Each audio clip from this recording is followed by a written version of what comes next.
your journey through being a wife and through motherhood, how was mental health treated? Was it talked about? Unfortunately, not. And if you were going through a depression and you were behaving strangely, perhaps due to a reason, it was ridiculed. And it is still ridiculed in a section of society whom I know.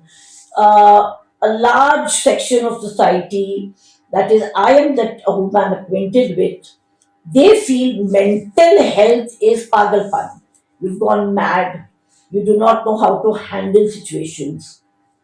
That should once again be shattered, broken, because if you are, not healthy in your mind for various reasons, your body will suffer, your behavior will suffer, and then if you do not treat it at the right time, you will actually be mad very soon.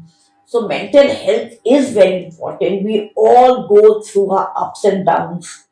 Visiting a psychiatrist or taking a few medicines should not be a taboo. It's a part of your body, the mind. So it should be treated like how you are treating your leg or your hand. It should be. And we should understand people who are undergoing that problem. Being a yoga teacher myself, I know how important mind and body both Absolutely. holistically need to be healthy to be a healthy person. And you are doing it so beautifully despite your having two young boys. The way you are, managing time, management of time is actually life managed. So you are doing that. That's commendable. Thank We you. are both, I think, in the mood to praise each other now. It should be how we can kill each other. So the next segment is about role of fathers and what was a father's role traditionally in your generation? Shall we start from Traditionally. birth? From birth, okay. Now, generally, when we talk about fatherhood and a lady has gone into the labor room to have a baby, what do you imagine? In fact, in Hindi films, also they show They're waiting that they are outside. waiting outside. Either they are pacing up and down, or they are smoking away in a few parents, like it is the fathers. Well, mine was the most unique case.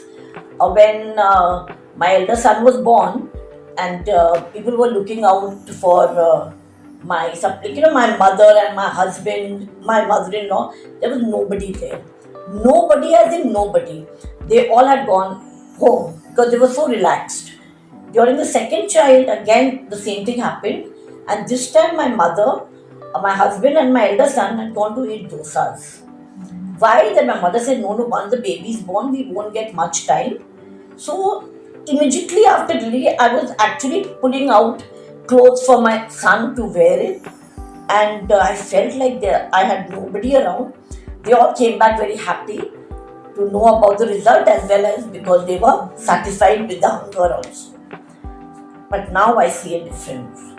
Um, your husband was allowed to go into the labor room. It is was I can't even imagine that this scenario how it is. But the respect for women, childbirth, which is something so unique in mankind, a woman giving birth, a man experiences it, and they talk about the relationship so beautifully. Like now, it is the time for my wife to rest because she has undergone this, I will not call it trauma, but the pain of pleasure which you get.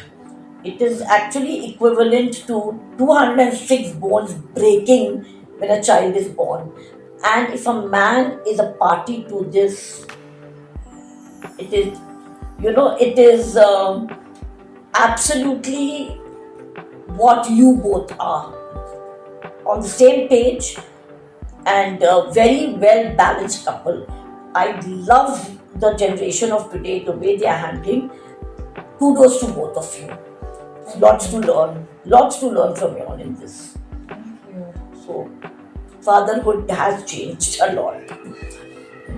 Um, were fathers emotionally involved in their children? I think they were taught men, especially army personnel, not to show your emotions too much. And they always, since I had boys, my husband was not a part of their rearing up for a very long time. So whenever he would come on that annual leave is 1 month or 2 months, he would be more in the disciplining stage with my sons, which perhaps covered that emotional side. So that emotions were never displayed. But I'm sure being a father must have been the best for them. But they did not display it. And I saw that in many other friends, couples around us. But now it is that all the emotions are displayed. I have my husband telling his grandsons, I love you, I love you, I love you, in every sentence, which is, he had never used these words for his own children. So, fatherhood as well as grandfatherhood has changed a lot. Now that you see your son interact with his sons, do you feel like your grandsons expect more emotional availability from their father? I would have loved that. I am loving what I'm seeing now. I should not regret the past, but yes, what fathers are doing today is a perfect picture, which I could not fall, into that frame.